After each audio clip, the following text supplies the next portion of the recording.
ঈদের দিনটা এবার চিন্তা করেছি ফেরদৌসের সাথে কাটাবো। একটু আগে বললো যে ও উপহার দিচ্ছে সবাইকে। সকালবেলা চিন্তা করছি ওর বাসায় চলে যাব, দেখি কি উপহার দেয় বাড়িতে। দেখতে দেখতে অনেক বছরই পার হয়ে গেছে, শৈশব থেকে কৈশোর, কৈশোর থেকে যৌবনে পা দিয়েছে। সবচেয়ে বড় যে কথাটা ফেরদৌস একটু আগে বললো যে বাংলাদেশে দেখা যায় ক্লোদিং সেক্টরে কোনো কোম্পানি এতদিন লাস্টিং করে ব্র্যান্ড হিসাবে এস্টাবলিশড হয়নি। এটা একটা বিশাল টাফ জব। সেখানে ওয়াসাবি তাদের দক্ষতার সাথে এবং ভালো মান বজায় রেখে এই পর্যায়ে যখন এসছে, নিশ্চয়ই এটা ভালো কিছু দিচ্ছে মানুষকে।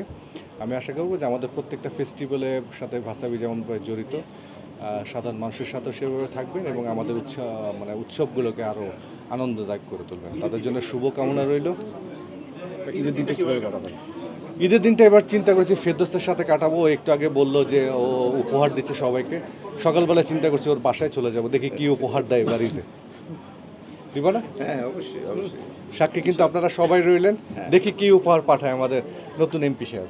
ইনশাআল্লাহ। Thank you. বেস্ট